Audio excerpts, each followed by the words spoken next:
Hello and welcome to Digital North. I'm Ryan Hamilton, and today I've got Jonathan Tompkins, Hi. Dave Nielsen, Hello. and Nate Sand with me. Hi. Today we are covering Painted Ruins by Grizzly Bear. Painted Ruins was released on August 18th, 2017, so it's still hot. Maybe not piping hot, but certifiably fresh. Nate, you chose Painted Ruins this week, so why don't you take it away? What about this album Yeah. caught your eye? The first thing that caught my eye about this album was the artwork itself, which is really visually interesting to me. It's kind of like paint smear with some kind of foresty feeling vibes in the background, and I dig it. And so that drew me in. I haven't listened to Grizzly Bear as a band very concertedly. I really only knew them from their pretty famous song 2 Weeks. Mm. Uh, Mm. And I like that song enough, but I forget who recommended this album to me. But it was recommended. I dug the album cover, so I jumped right on in and enjoyed it quite a bit. And so Right that's why on. I chose it for yeah, Well, nice on for you the gentlemen. on the topic of not being a very concerted or very consistent Grizzly Bear listener, how much of Grizzly Bear have you guys heard before Painted Ruins? Definitely Uh, heard two Pretty much the weeks. same. Yeah. Knew of the band, knew it was an indie band. Um, Heard their stuff. I feel like I listened to the whole album. I forget which one was the one with 2 weeks on it. I think it was just their last album in 2012. Oh, it's Shields? like Is that Mm, Veckatimist or something. Veckatimist. Beccatimist? Veckatimist. Beccatimist. Veckatimist.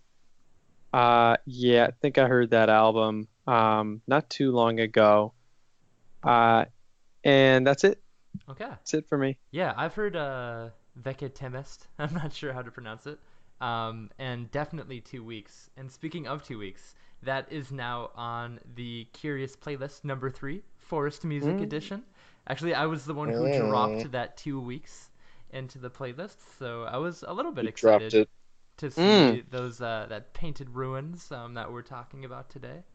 Mm. But I haven't really heard anything of Grizzly Bear, other than Veckatimist. But it seems like they've been up to a little bit, at least. I think that they came out with 2 albums since that one. This one is their Uh, fifth. This one I is don't their know. fifth album. Okay. wow. Yeah, it looks like they came out with one every 2 to 3 years since like 2000, what is it? Six? Two-ish, Four. I think. Yeah, it's kind of like 2 to 3 years, and then the last one was 2012, so it's been a little while. Okay. And so one of the leading guys was Ed Drosta. Drosta. Um, he's one of the founding members, and I was kind of just looking through the track listing of Painted Ruins, and I thought it Mm. was so interesting looking at who is credited for what songs and Mm-hmm. like what instruments, and he was only credited for vocals, whereas the other guys like Christopher Bear was credited for drums, percussion, synths, vocals, drum programming. Mm. Wolitzer, pedal steel. Daniel Rosslin was credited for vocals, guitars, piano, synth, organ, and cello, and Chris Taylor was credited for vocals, bass, saxophones, clarinet, flute, bass harmonica, synths, and drum programming. So I thought it was Yeah, just these wild guys that like one of absolutely the love. lead songwriters for this album Yeah. and like throughout the entire band only had vocals. I thought that was a little bit strange. Is that the guy who sings on the title track? Or not, I'm sorry, I didn't mean to say that. The first track. The first track. Is that Um, is that him? no, Drosta? no, that's actually Rossin. That's Daniel Rossin. At least Oh, he's yeah. credited for lead vocals. Yeah. Yeah. He sucks. He sucks. Three Rings is the first I'm one s- on the album. yeah, He's the man. same one. Or that he's the only Interesting. vocalist on. It does say Edward Drosta's only credited vocals, only did vocals. Wow. He's a real Brandon Flowers. Although Brandon did play keys in a lot of those but recordings for the but these Killers. these guys are just virtuosos, as it I think you're going to say, Jonathan, right?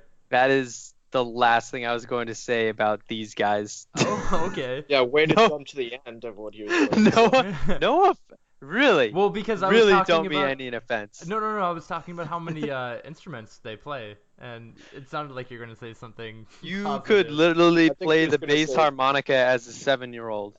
It's not like I learned So how to you're play the comparing harmonica this in the music to afternoon. that of a 7-year-old. is So what you're there's saying. nothing wrong with not playing difficult instruments.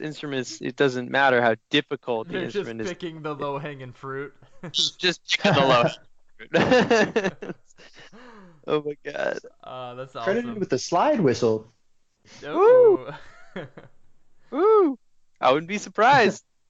These guys are trying really hard to be like as edgy as possible. Like the new Bob Dylan, okay? These four cypresses. I have to agree with Nate though. That was you, right, Nate? That liked the album. Yeah. Oh, yeah. Well, I did like the album. Yeah. I enjoyed the album too. Is enjoyable. You could look at it for a very long time. Well, Very long time. Oh, the artwork. Speaking Yes. in like in broad strokes about the way this album sounded, what would you guys say maybe the ear feel was for this album? What would you how would you describe it? Nate, you first. Talk about your ear feel. Okay. It tickled my ears in a way that actually literally made me laugh. I've listened to 2 weeks, and I knew that Grizzly Bear was like their vocal harmonies and were a pretty tight band musically, instrumentation wise. But I wasn't expecting this album per se. I was expecting a little more folk. Yeah. And I got more groove from it, kind of more funk than I was expecting. Not funk in a sense of like pure funk, No, but like I funky, got you. funky. And so yeah, when the first, I don't know if you'd call it the chorus of that first track, which I forget the name of. It just kind of starts off slower, but then it grooves into "Were you even with me?" And that made me laugh. But yeah, I thought the album was cool. First Yeah. track. Wasted Acres is What was it it's called? Wasted Wasted Acres. Acres. Yes. Yeah. Yeah. It's a really kind of offbeat, ethereal sound. And I don't know, I wouldn't call it like lo-fi, but it kind of has that same sort of like It's like a plenty low of distortion and stuff. Yeah. Dave, I really like that description because ethereal is one of the words I use to describe Grizzly Bear in general and this album specifically. Like it's really ethereal and it's like vaguely malaise. Like there's this kind of like I don't know, like minor key sadness about. There's an unease. Yes. Yeah, and it's kind of it's really interesting. Like when I think about music like this, I think like, oh, this is only like white people music. Like this kind of like Oh yeah. I don't know. I think you guys are getting at Something about it just seemed so like kind of like vacuous. May I put your feelings into technical terms for you guys? Please do, Doctor Jonathan. So I did Interpret some away. analysis of a few of the songs. I didn't do all of them because I was on a plane and it was giving me a little bit of a headache. But the plane or the music? How do you really feel about this album, huh? The album and the plane were giving me a headache. Trying to put down the sections like A, B, A, B, A was really, really annoying because these guys would play 9 measure sections and then they'd have like a 1 measure thing and then they'd have like 3 measures and then they'd have 9 measures and then the next song would all be standard rock 8 measure. I was probably just a little bit exhausted and that's why it was annoying me, but that's why this album does. You guys talking about unhinged, all this stuff. Well, what these guys did is they just basically sat down and found a jam and they just jammed and cut the sections when they felt like they wanted it to move on. So like in Wasted Acres, there's a 4-bar intro that's instrumental and then it kind of sneaks into an A section and it basically goes A prime, half A, and then it goes A, and that's it. And it's like it's weird. It doesn't. Which song is this? That's the first track, the Oh, one okay. where it's just it's basically an ostinato, which is for the lay people out there, it's a repeated set of music, a repeated set of notes or rhythms. It's called an ostinato, and this album feels very drony. There will be an ostinato, ostinati that will go essentially for the entire album. You could also say no, there aren't really any ostinati because it's not an exactly repeated phrase. However, when it comes to especially the percussion, it's what I would call static. It does Yeah. not do anything. That Starts supports. it ends the exact same way. And so that's why this whole album can go by and you can be like, whoa, that just happened, because a lot of the tracks are kind of like the same track, same timbre of the voice, same timbre of the percussion, snare, maybe a little bit of tom or like light kick drum on there, and that's it, baby. I mean, that's it. And that's why this was so frustrating for me to listen to, because it was like listening to the same song over and over again, constant, and trying to analyze it. It was like, I give up because there's nothing to analyze. This is 4 guys that came up with a jam in a studio, and they were like, this is a cool jam. And then one of the guys who can't sing would sing, and then one of the guys who could sing. And I was like, what is this? What is it? And that I had to get that all out there because I'm about to fall asleep, viewers, because I was traveling a lot today, and it's like midnight for me because I'm on East Coast time and back in the West. Oh, yeah. Rough. But Jonathan, I totally know what. I guess you have articulated what about the album was difficult for me to listen to, and it was that it was really hard for me to focus on it. Like there was nothing. Like what I wrote was that it's kind of hard to grasp like the shape of the music, like to get like a feel for like the character of a song. And it was really interesting because I thought that the instrumentalization. Wow. Yeah, no. Like, yeah. What did he just say? Yeah. Could be. That's what I get for reading my notes. I don't read that word aloud very often. And what I said, the instrumentalization was nice, and like I thought like the writing was nice too. And who's moving through a windy tunnel? Jesus. What's going on here? Who's damn NASA wind tunnel test shifting facility their microphone through a hurricane? Not me. Oh, mouth. Not me. Nate, that's definitely. Are you peeing while we're doing an episode again? God damn. I never did that for one. Nate, control your bladder. Control your bladder. Anyway, I can't. Sometimes I have to pee and. Anyway, what I was trying to say is, I agree. I thought it was really hard for me to like get hooked into any of these songs. Like it's really hard. It's really hard to like mind meld with this album. Yes, my notes on the matter. I said as under 4 cypresses for that particular song. I see in my notes I wrote barely any melody. I'd say that's really what's going on here. It's not about catchy phrases. It's not about something that will be capturable and you can sing back to yourself. It is very much here's a sound experience for 4 minutes, and then we'll move on to another one. They're not really songs because there aren't really anything that's too much. That's not true. That's not true.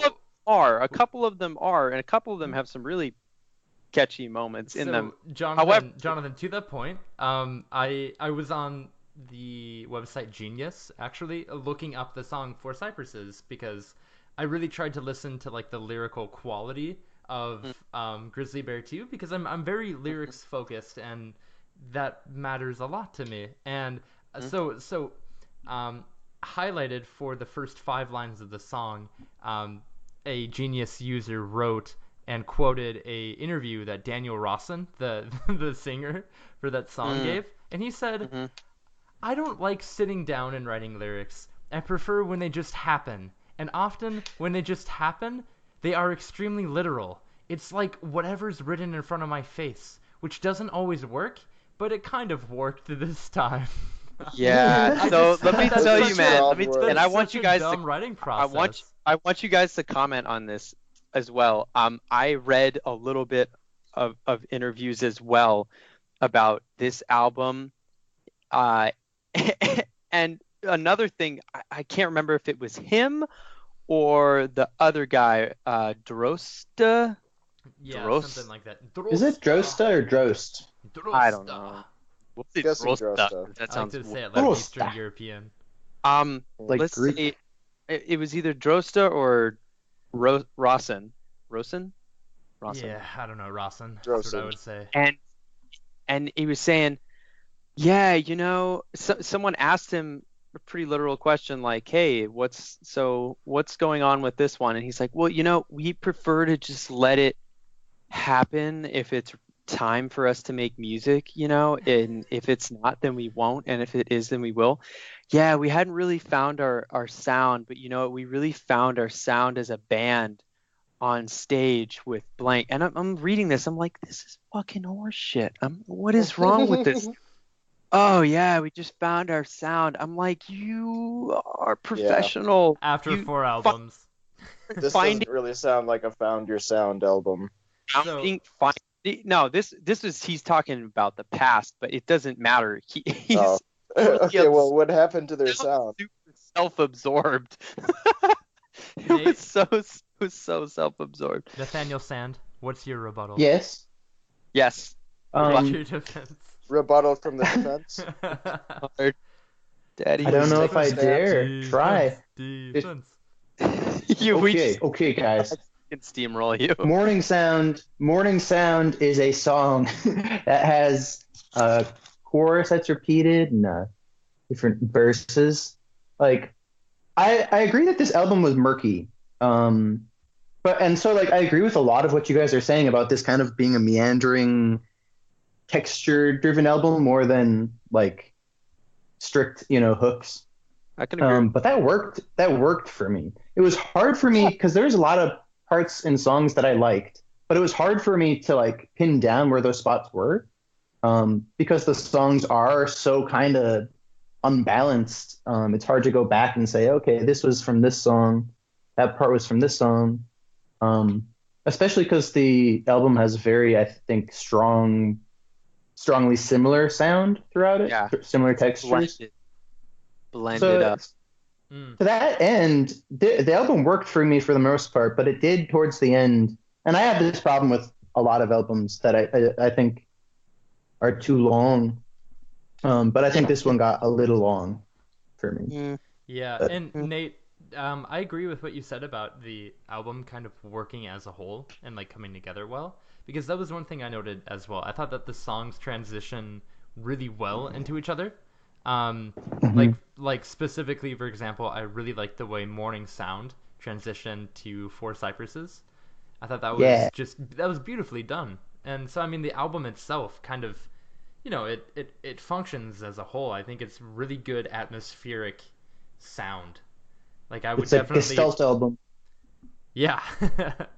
Yeah, exactly. And I mean I tend to prefer albums like that. Albums which come together kind of in the Gestalt, like in meaning where like the whole is more important or more meaningful than any single song. And that's actually what happened for me on The Moon and Antarctica with Modest Mouse when we listened to that before. That is an album that I have revisited as an album a few times, and I've really enjoyed it. Speaking of revisiting, to bring in my own interview reading experiences about Grizzly Bear, I think it was Ed Drost said something to the extent of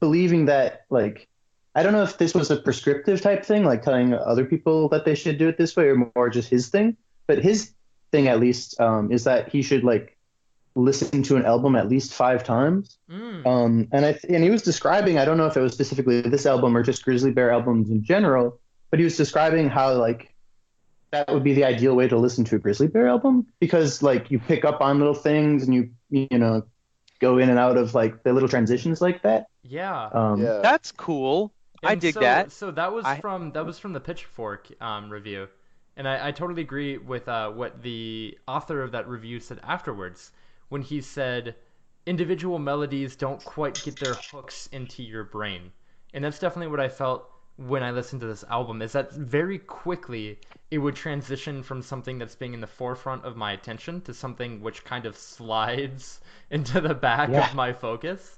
And it was really easy for me to listen to this album and just get caught up in a train of thought, which, like, otherwise wouldn't happen. Although that happened to us, or that at least that happened to me before, months and months ago, when we listened to a couple of jazz albums, or when we listened to the jazz album Accelerando by VJ Evid Trio.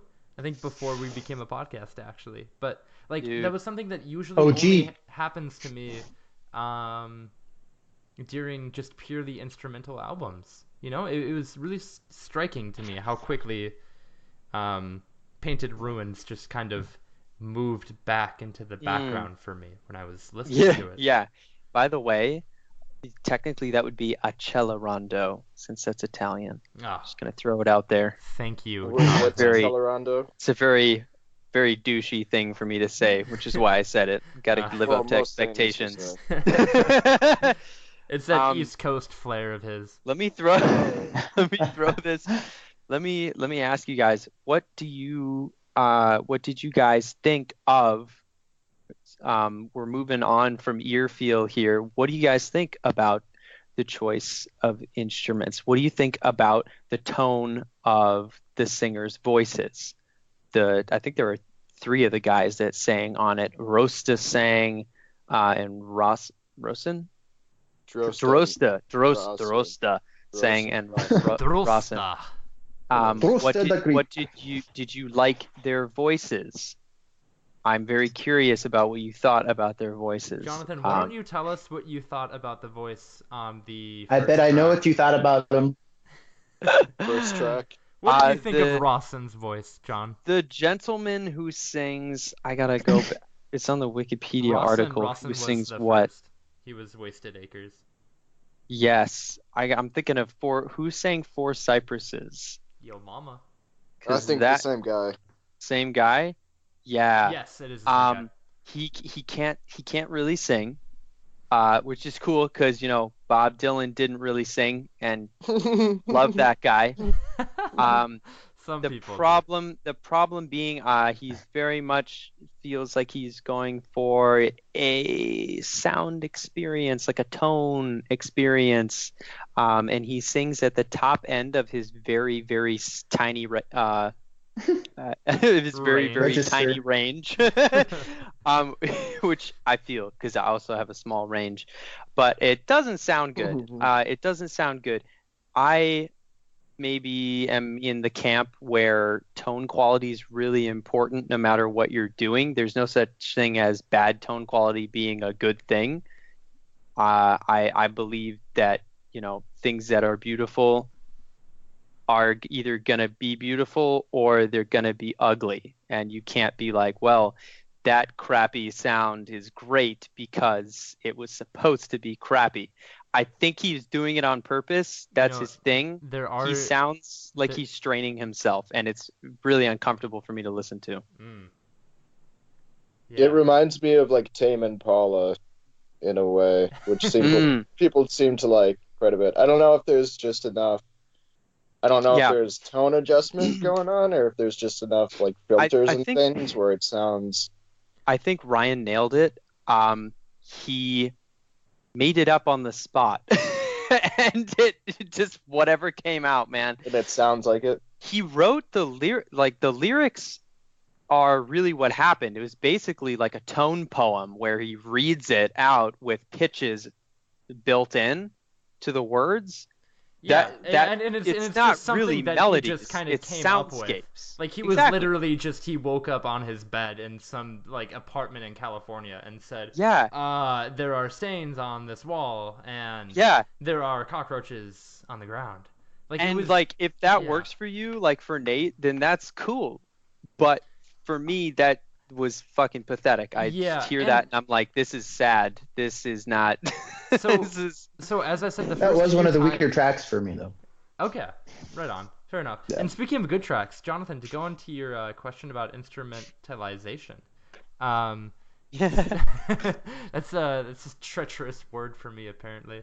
Um, yeah, I thought in Three Rings the use of like all of the band members' voices was really interesting.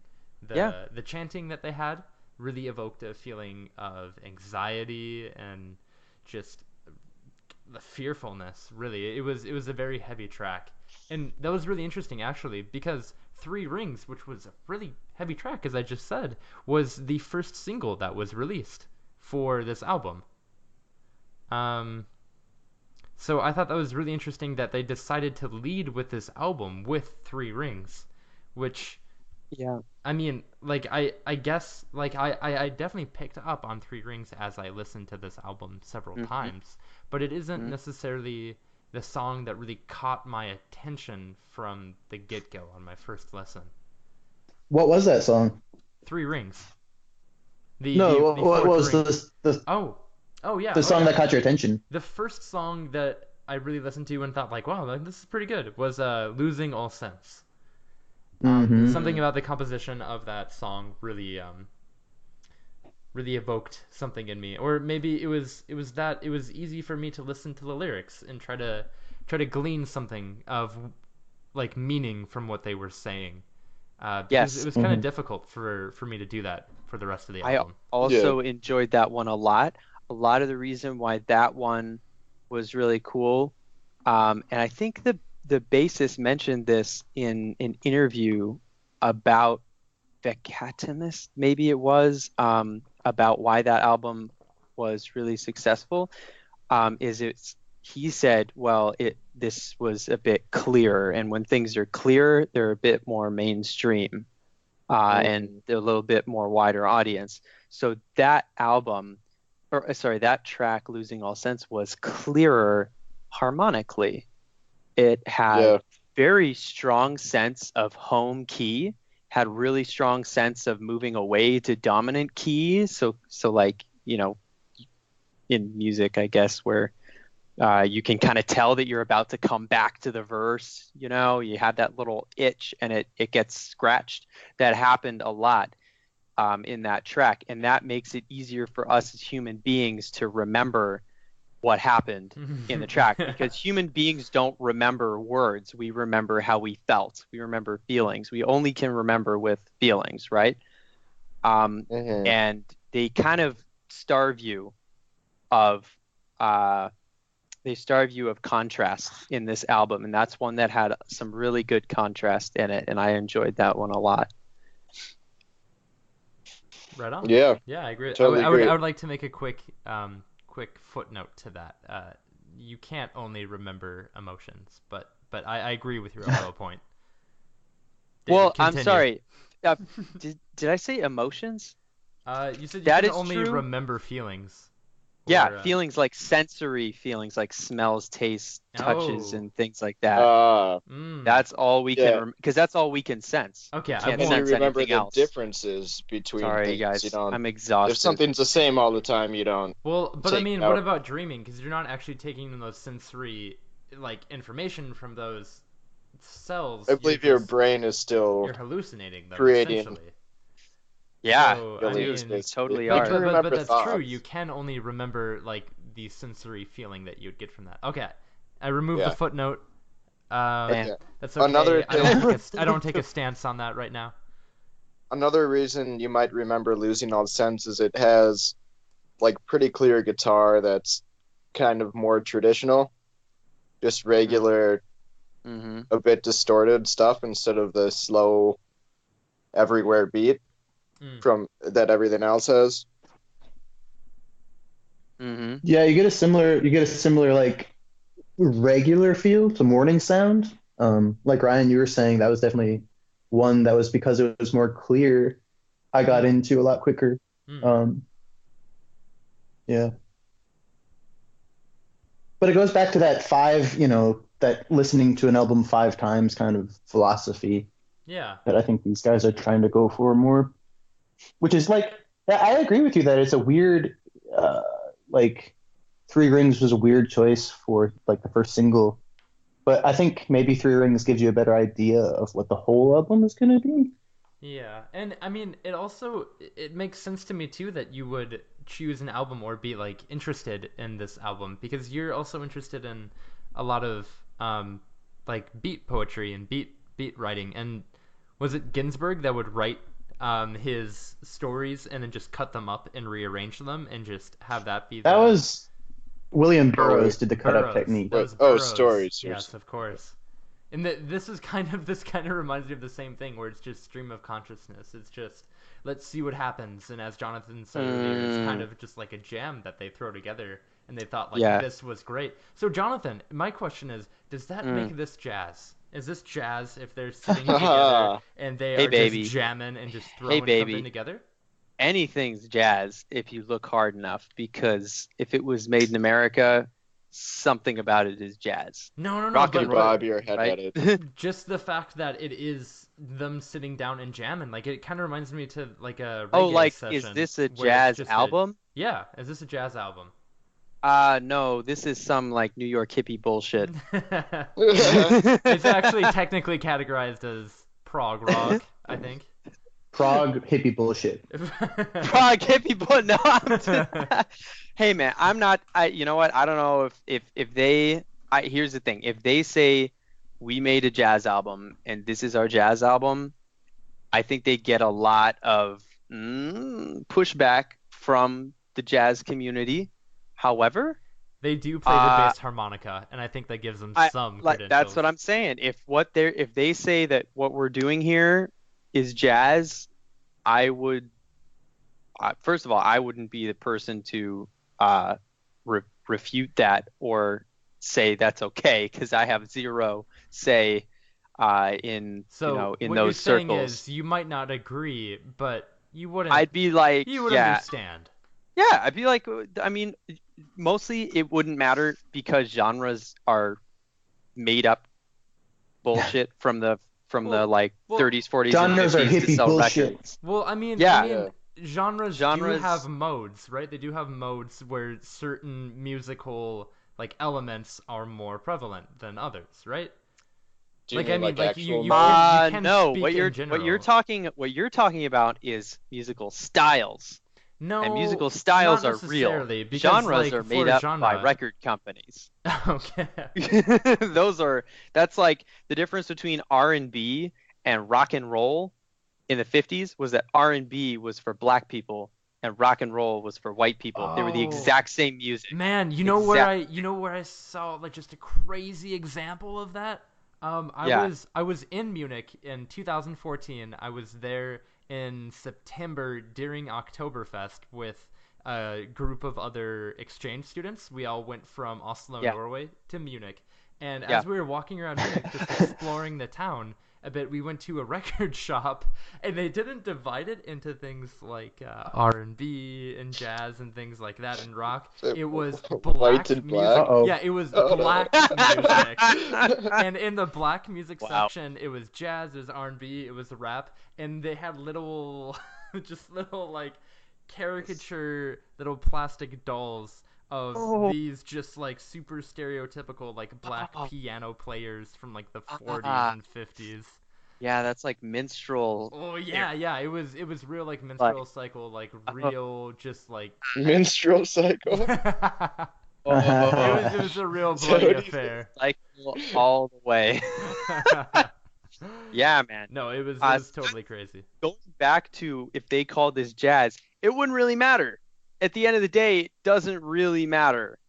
Jonathan, To me, that's of the wouldn't you opinion. say that within a genre, so even if you are saying something about R&B and hip hop like today, like you could arguably say that there are like modes of expression within R&B which are more R&B focused than they are hip hop, and like you find them That's more often. because there's been diversification Sure, of the actual. but that's not a so that's not a diversification of the genres, but it's a diversification of the musical styles.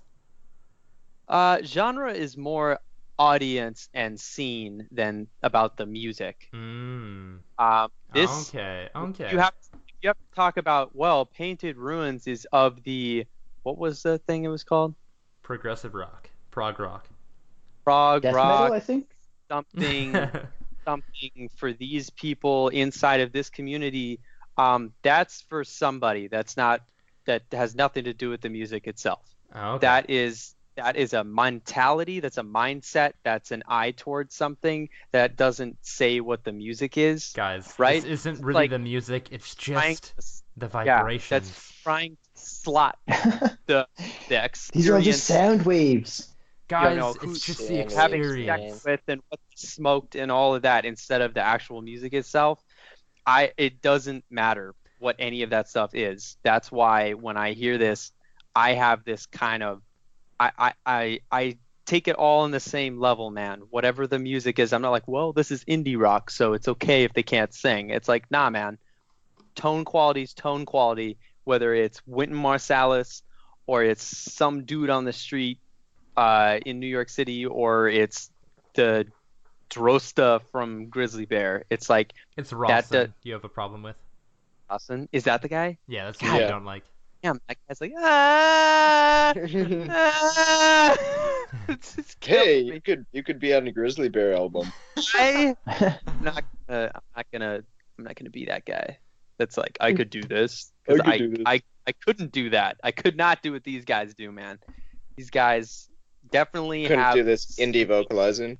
they have something, and it really worked the way that they wanted it to. I can tell that they got what they wanted. However, if It's not what you because wanted. I'm me and I have opinions. That's a and generous shit, comment, though. that is not what I wanted for most of the tracks.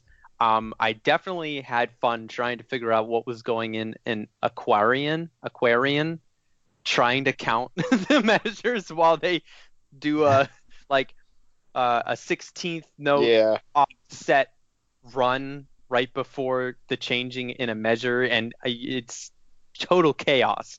And that, I could tell you, as a semi-professional musician, because it's not my full-time job, is very hard to do correctly live for 4 minutes and 18 seconds. That was pretty nuts.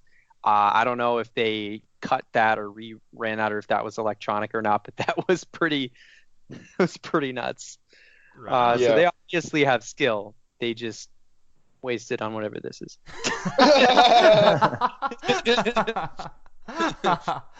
Oh. Jonathan, you should go back and listen to other Grizzly Bear albums and I should. let I us know what you think.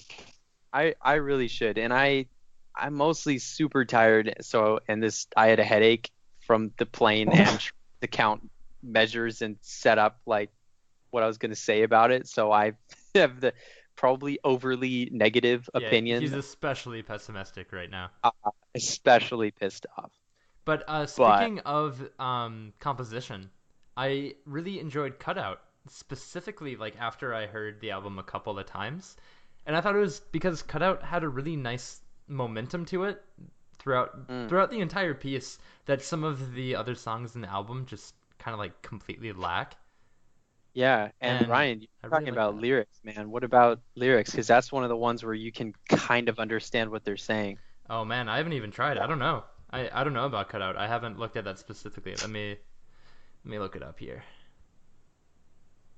I have the lyrics up if you want.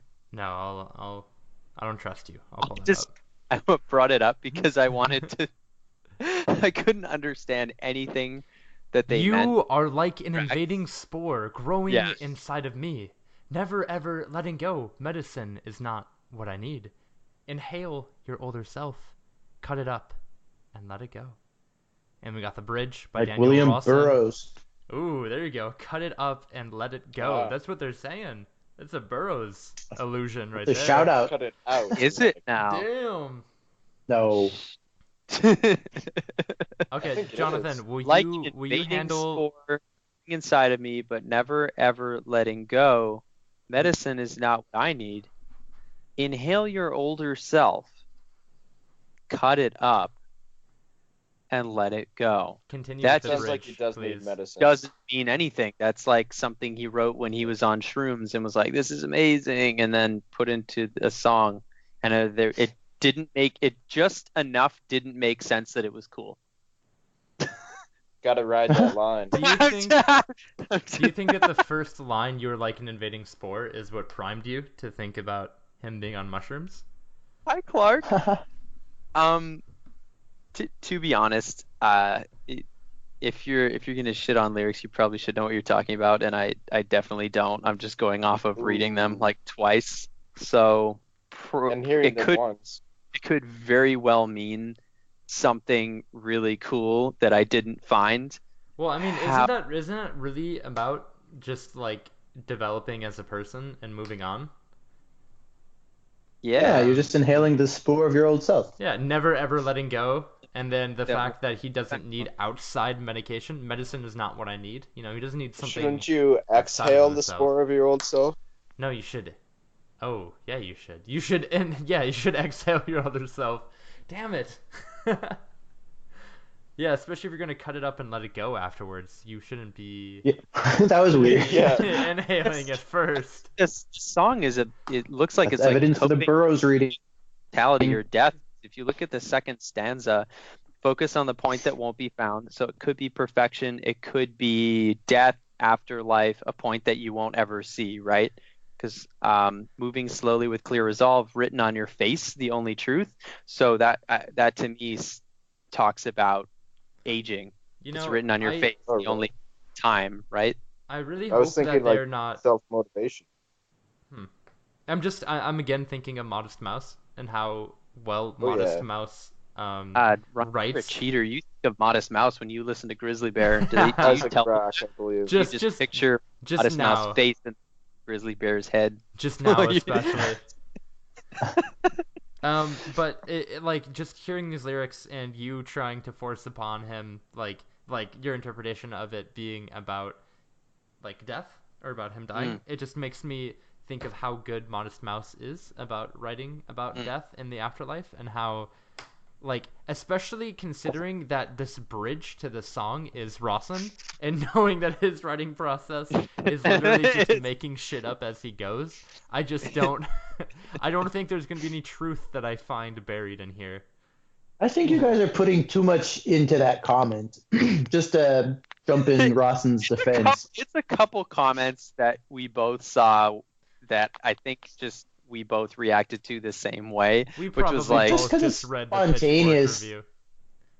Doesn't mean that it's like there's no meaning, you know? Like something really profound can just kind of come to you. I'm not saying that a spore invading your body is really profound. But Yeah, no, it can. I just think of like the idea of like going back to what I was thinking earlier about why this song was so hard to really kind of get lodged in my head. I thought that they did well with everything. Like I thought their composition was interesting and their instrumentalization was interesting. instrumentation. It's so difficult. It's so difficult. their investigation.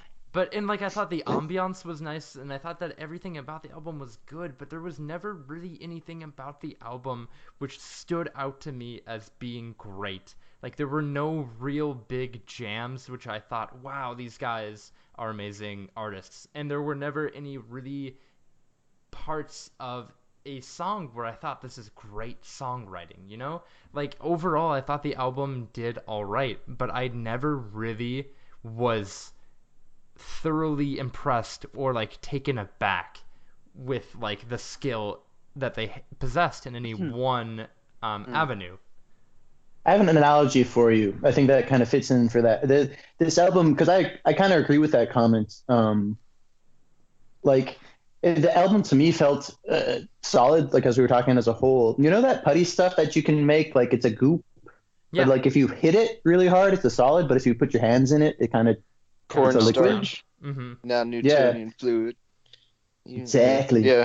So this album to me was like a up, non-Newtonian David. fluid. Like if you watch it as a whole, you could hit it and there's some substance to it. But if you kind of look in, it kind of is harder to grasp for me. Mm-hmm. Yeah. Yeah, it's nice from the outside, but then once I'll go you with that. explore the inside of it, it's kind of nebulous and Kind of folds through your difficult. hands, and there's Yeah. not much to Maybe that's why I haven't listened to it I 5 had times, though. so much I struggle, have.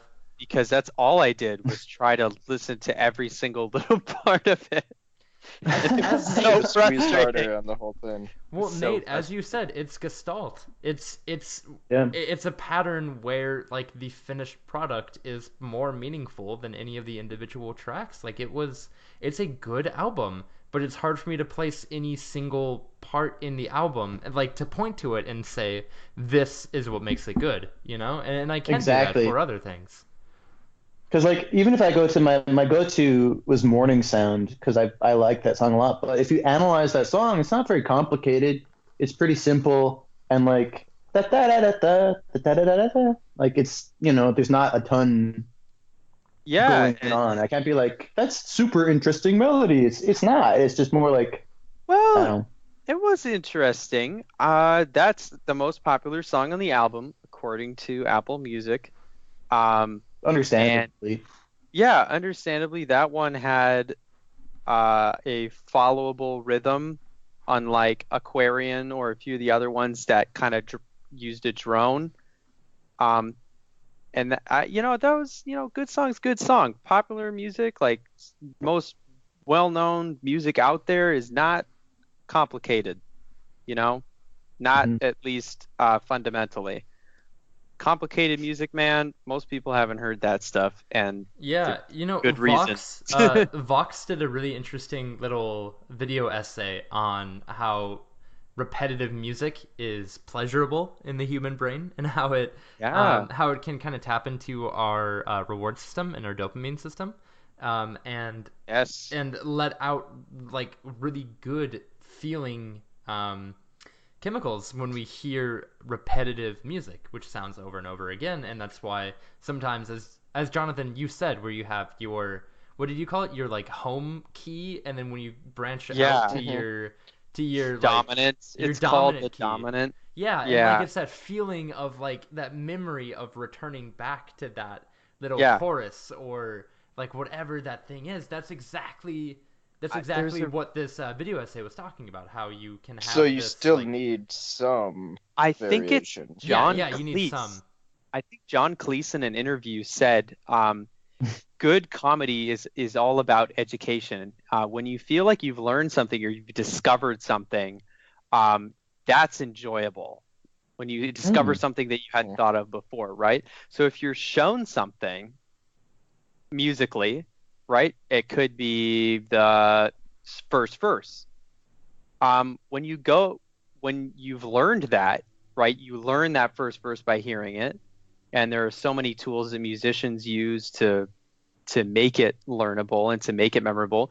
Then when you go away, it's so interesting and fun to find your way back to where you were before that you already learned, right? Totally. And totally. this album doesn't do a lot of that. It's very much the same thing for 4 minutes going straight out like that. And that's their decision. That's their choice. They didn't screw up. That's what they're doing here.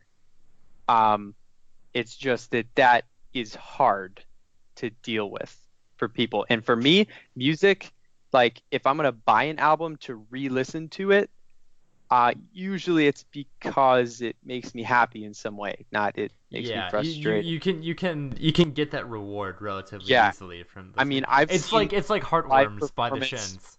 Yeah, I've seen live performance where somebody was wailing and pouring human milk on themselves, and that was a musical performance, and like that was cool. I'm not going to buy the album of that and put it on my iPod, phone, whatever, and listen to it again. It's kind of like a experience. That's how I feel about Lizzo. Yeah, great performer. So don't need to buy the album. Here's my last thing, because I just gotta be conscientious about time here. My last thing is, when it comes to saying that you should listen to an album 5 times, or not should, but his recommendation or what he does, A, that's douchey. saying that I Well, listen to an album and also- 5 also- times. also Oh, to- that's why. It's like To that you point, shouldn't have to Jonathan, listen to anything any specific number of times. Yeah. Everybody's different. And to that You know? point, it's kind of self-serving because he says that about his own album. Oh, don't misquote me. I don't exactly remember whether No, he's no, no, talking no, no. about. I can pull up the quote right now. It's from the same Pitchfork interview and rating that I read. Oh, okay. And Drosta said, and quote, "Given that our albums aren't necessarily like you listen to it once and you love it, I always want to give an album at least 5 listens." End quote. And Yeah. that's so self-serving to say it about your own album. Yeah, and here's the thing. You guys listen to jazz music much? Modern jazz? A little bit. You guys Just go the to jazz? Kamasai Washington. Go to live music performances of any kind? Yes. Yes. All you I've been guys? known to. Me too. Okay. How often do you go to a jazz performance? Specifically Not a ever. jazz performance? Never. Like, 3 times in my life. Sometimes it sounds like A couple of jazz. but- times a year. I might go once a year, right? What jazz did to itself is what Drosa, is that the guy? Yeah. Is what Drosa Drost. is Drost. recommending With a that D. you do with their music. It became so complicated that you had to do homework before going and listening to it. Yeah. It happened in the 70s. And do you listen to music, jazz music, between 70s and now a lot? Is that something you have a lot of in your library? Between the 70s and now. Actually, yeah, a good amount of the jazz music I listen to is this Japanese jazz fusion from like the 80s. Okay, I'm talking about American jazz, bro. So Wynton Marsalis, very, very successful, very famous trumpet player. He leads the Jazz at Lincoln Center Orchestra, and he is one of my gods among men. Jonathan plays the trumpet, by the way. Said, Every hey day, man, every personal day information. since 5th grade. I didn't want to know that. He I says thought that you wanted no everyone to know. jazz has been written since I think it was like 60 or 68 or something. There has been no jazz. No one has written or performed any jazz since then. And what he's saying isn't that what they did isn't jazz, because it is jazz. However, the jazz era, jazz music, just like classical music with an uppercase C, had to be composed in the time period it was around. You cannot compose a classical symphony today. It would be called a contemporary symphony, right? So what he's saying is jazz music has to be from like 1910 to like 1968 or whatever he's saying, right? So what happened in 1968 is that the genre killed itself by becoming so complex and so niche that you couldn't listen to it without being studied and learning, practicing, and like learning music before you go to hear it. And it successfully destroyed the popularity of the genre, and jazz was taken out of pop music. All pop music used to be jazz, like jazz tunes from, they could have been ballads from, a show or something in the 30s, whatever. Now it's not like that anymore, and that's what happened. And what this guy is talking about is, I listened to an album 5 times. You can't just listen to it once and love it. No, not true at all. Absolutely not. If that's how you want your music to be, that's great, because that's a tapestry that we need. We need all kinds of art coming out here, because some of it's going to mean something to somebody, right? However, needing to listen to an album 5 times means that the album is incomprehensible the first 4 times. That doesn't mean that the album is good, right? That's not true. No, you can get more meaning every successive time. I agree. You can, I agree. And there is very clearly some art which has a bit of a level gap that you need to get over. Like poetry. You have to get poetry over is a wonderful example of that. Yeah, I think you have to get over like the skill learning phase of that art, and you can really enjoy some art that has, of course, has. And that's what I'm saying, because there is an audience for something like that. There was an audience, and still is an audience for that really complicated jazz that people really love. However, However, it loses its critical talking appeal. about this yeah. is a pop album. This sells a lot of tracks, right? They sell a lot. They perform a lot, right? And this guy's trying to say, yeah, the way to listen to music is that you really have to listen to it 5 times. It's like everyone can and will listen to music however they are going to do it. And if your shit doesn't come across, or if someone doesn't want to listen to something 5 times, then that is cool. That's right. I think that is a really interesting point, and it's because there is some music which you have to be educated in order to enjoy it. Like, people know at this point that jazz and classical music are two things with barrier to entry, and you need to have some sort of educated ear to really get any true sense of it. And that's really interesting specifically for Grizzly Bear, because Grizzly Bear in most contemporary rock, I feel like I should pick up and listen to it and enjoy it. And it's really interesting that you would listen to a Grizzly Bear album and have one of who is basically like one of the founding members say, like, there's a little bit of a barrier to entry to this album. Like you have to let it grow on you. It has to get hooks in you that don't necessarily just jump into your mind in the way that more repetitive music does. But yeah, I don't think that's yeah pretentious. No, you can continue. Sorry. No, please. I made that I was really saying it was more, like, the idea that dangerous to them than pretentious. Yeah, no, Jonathan, and I agree with you too, because like you have the issue of like commercial viability. And what most people want from what they consider to be like an alternative rock or progressive rock or like folksy group is something which is relatively accessible. And I'll throw in there, really what I'm saying about this is that if what you have doesn't invite, isn't clever enough, isn't worked enough to give you just a little taste of something where you want to taste a little bit more. You get one thing, and then you want to get the next thing, right? Right. If it doesn't do that, then they'll never get to that point where they've experienced the whole thing. They're never going to get to it because they weren't drawn. Something has to, and I'm not saying a catchy lyric. I mean, literally anything, Right. No, I agree with you. It's a design factor almost. I agree. But I was. And I think the caveat to that point is it depends on who your audience is, right? Exactly. Because if your audience is the educated, well listened, or people who are invested in whatever they're selling. Yeah, I mean, like, if you're someone who just knows like good music and you have an ear for the interesting, non-repetitive music, this could be a great album for you, or this could be an interesting album that you can chew on for some time. So how you know what it is? This album is like the slow carb of the album world, as opposed to like the candy. It's not the candy or the fruit. It's the slow carb. This is the protein salad. This is the oats and the brown rice of the music world.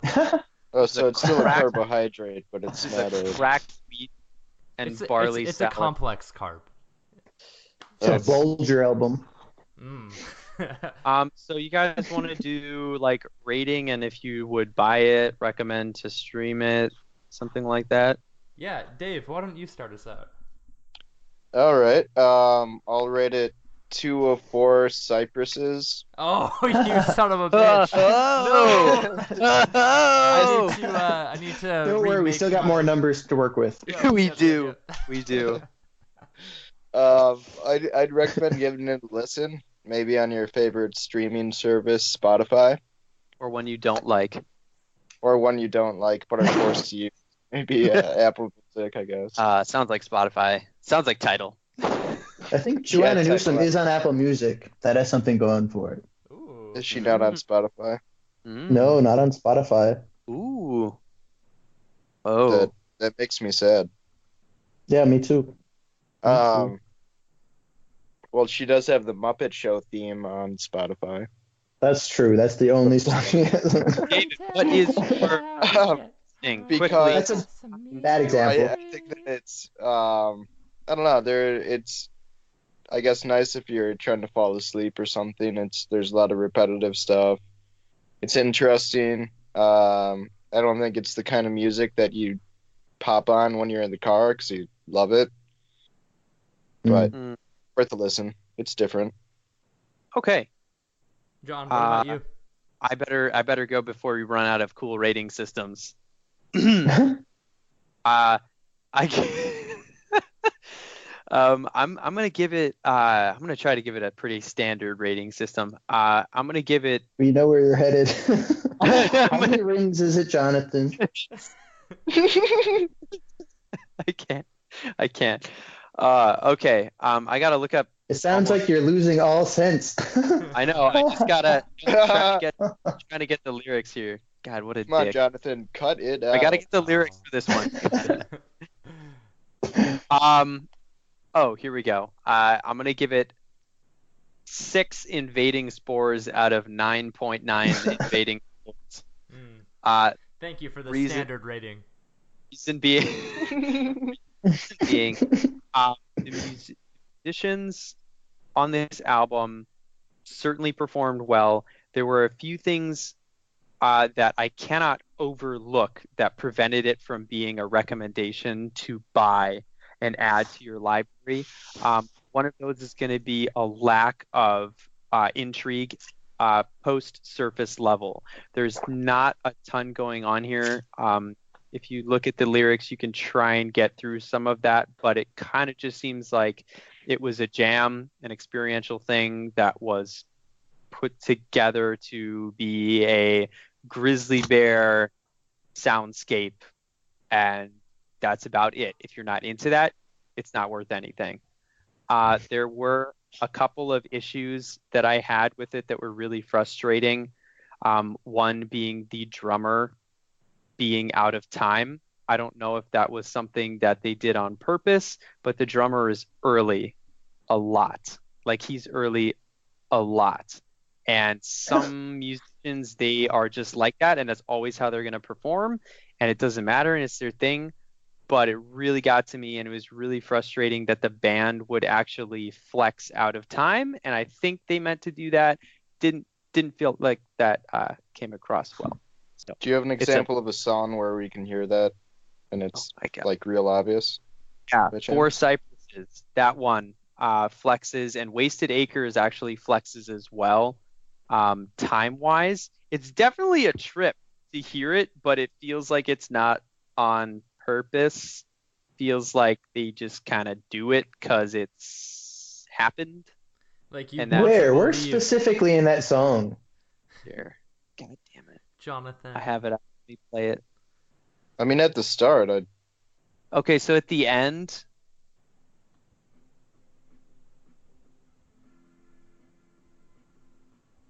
the entire ending starts to slow down a little bit, and then just stays.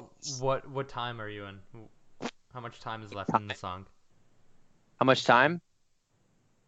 Yeah, into the song. You said towards the end. 18 seconds. 18 seconds. Yeah, it's a little bit in there. end. Internet, what do you think?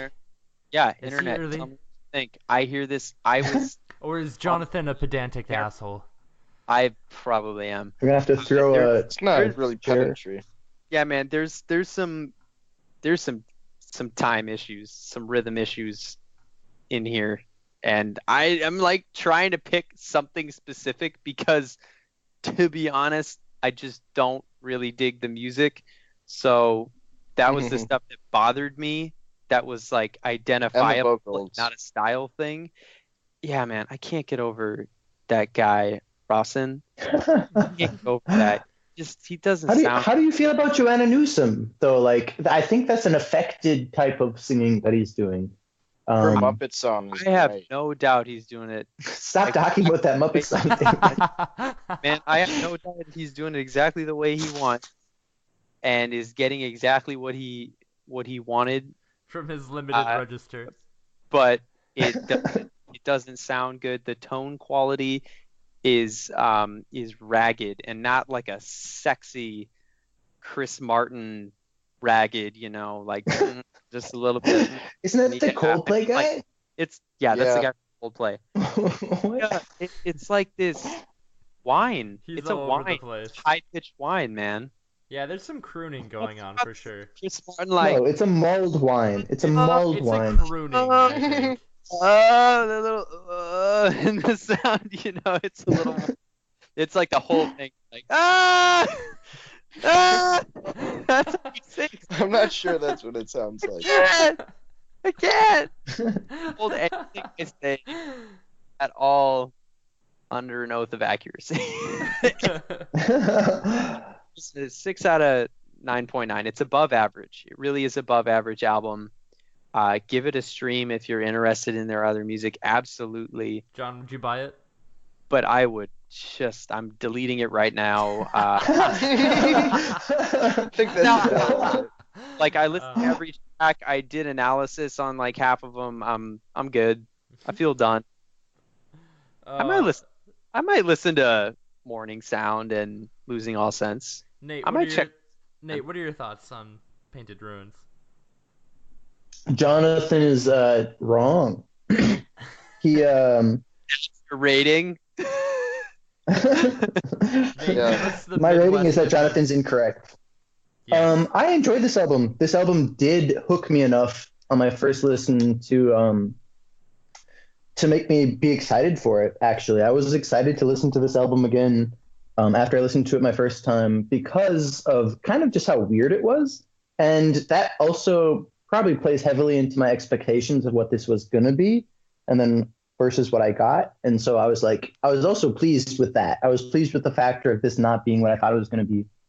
That's always kind of a nice experience if you let it be. And it was really, I felt it was groovy. I felt this had a pulse to it that was pretty consistent. And I think a lot of the problems for people was that this album was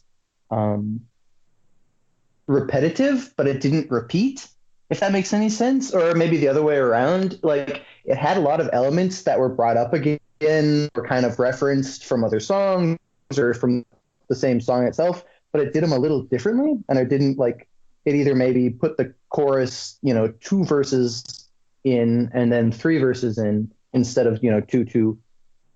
And it played around with that. And I felt thematically that worked for me because this album had such a consistent kind of dark groove to it that I really enjoyed. And so I would rate this album because I did enjoy it quite a bit. I would buy it. Yes, I would buy this album actually on vinyl.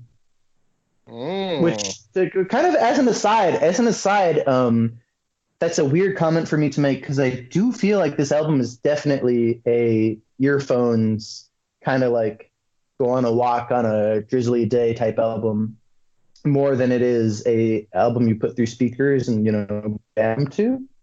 But I would like to own this album again to kind of bring it back around to where I started about this, if nothing else for the album cover, because the album cover is really pretty. Yeah. I would rate this album probably a wasted ack of a Wasted Acres. Hey, that's pretty good. Also, I rescind my earlier comment. It's not the drummer in Four Cypresses. It's the singing. The singing is early. Okay. God, it's so Internet, early. Look it up. Early singing. Yes or no? Tell us in the comments. Is Jonathan bullshit? It's just off, man. Or it's is freaking this, off. Or is this It's just so East off. Coast elitist, I feel like overeducated bullshit? I feel like they It's the did it latter, to it's mess that. with you. I feel like they did it on purpose or something, but it's so annoying. Jonathan, It's we're like just trying to give this album an innocent listen, and you're here just dissecting. giving a You asked critical me to be perspective. It doesn't feel very innocent to me, Jonathan. Did we ask you to be here? By the My way? rating Oh, was. no. You should cut out most of my rating. God, that was a run on. Leave me alone. So I also liked this album a fair amount, and I think it was because of, as what Drosta said, I think it's because it kind of grew on me, and I had to work to like this album. I had to work at it a little bit, but now that I've taken the time, I do enjoy this album. and it's good, but I don't really think that it's great. I don't think it's a pinnacle of what an album can be. Like, I don't think it's a great I agree example with that. of like what is a just milestone in terms of an album. But like, it was okay. And after listening to it and trying to understand it and really trying to kind of understand what about it was so elusive to me, um, I will give it 3.5 bass harmonicas out of 5 bass harmonicas. That poor bass harmonica that got axed in half. Well, Now with it's that, just an alto. thank you. That's how that works. Oh yeah. That's how that works. Well, thank you everybody for coming here today. It's been a good episode. And speaking of Grizzly Bear, as I said earlier in this episode, we now have our Curious playlist number 3 forest music available, and of course 2 weeks from Grizzly Bear is in that playlist.